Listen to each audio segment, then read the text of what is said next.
સમગ્ર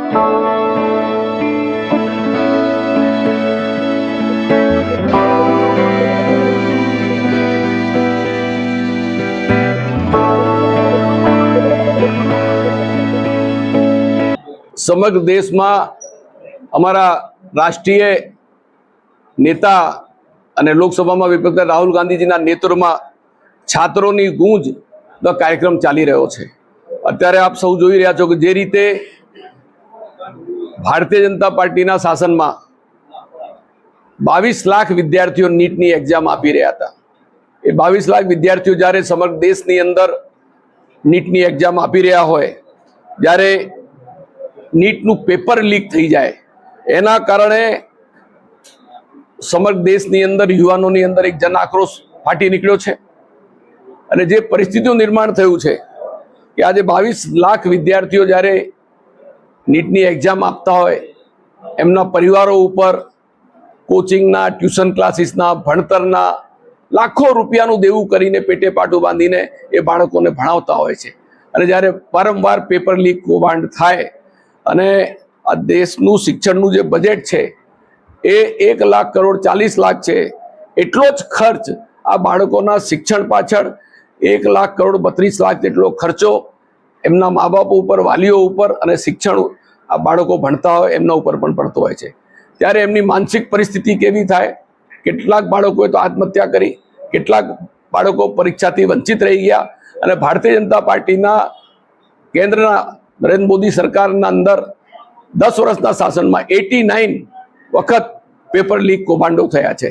1 વખત હોય, 2 વખત હોય, 5 વખત હોય, પણ 89 વખત પેપર લીક કૌભાંડ થયા હોય, કોઈ પણ પગલાં એમને લીધા નથી।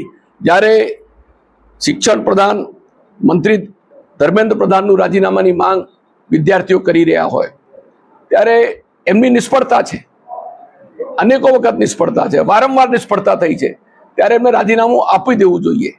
ત્યારે આપણે જોયું કે જંતર મંતર ઉપર 2 દિવસ પહેલા જે વિદ્યાર્થી શાંત ગાંધી ચીજા માર્ગે પોતાનું આંદોલન કરી રહ્યા, ધરણા પ્રદર્શન કરી રહ્યા હતા, એમને રાત્રે જે રીતે પોલીસે ધરપકડ કરીને, લાઠીચાર્જ કરીને કોઈના માથા તોડી નાખ્યા, કોઈના હાથ પગ તોડી નાખ્યા, અને નિર્દોષ બાળકો અને વિદ્યાર્થીઓ પર, આપણા દીકરા દીકરીઓ ઉપર જે રીતે અત્યાચાર અને જુલમ કર્યો છે, એની સામે ગઈકાલે આ દેશના સંસદના વિપક્ષ નેતા રાહુલ ગાંધીજીના નેતૃત્વમાં અમારા અખિલ ભારતીય રાષ્ટ્રીય કોંગ્રેસના પ્રમુખ મલ્લિકાર્જુન ખડગેજીને, પ્રિયંકા ગાંધીજી, તમામ સંસદો વડાપ્રધાનના ઘરની આગળ ધરણા દઈને જે રીતે એમને વાત કરી કે ભાઈ મંત્રી ધર્મેન્દ્ર પ્રધાને રાજીનામું આપવું જોઈએ, અને જે રીતે આ અત્યાચાર થયો છે બાળકો ઉપર, નિર્દોષ બાળકો ઉપર, આપણા દીકરા દીકરીઓ ઉપર હાથ પગ તોડી નાખ્યા, માથાઓ તોડી નાખ્યા, એમાં ગૃહમંત્રીએ પણ રાજીનામું આપવું જોઈએ।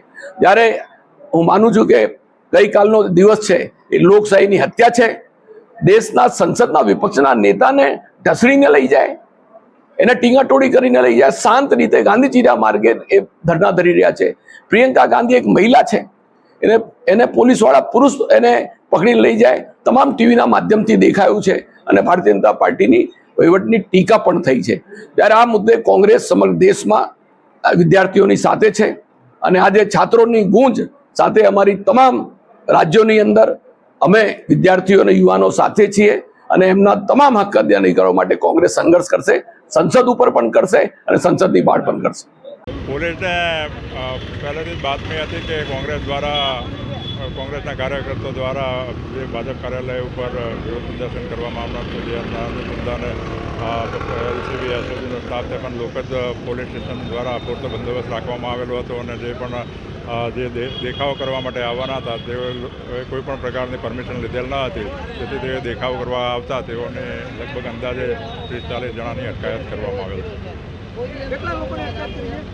અંદાજે 40-41 જણાના ડિટેન કરવામાં આવેલા છે। આ એ ભાજપ કાર્યાલયથી દૂર છે, અને એ લોકો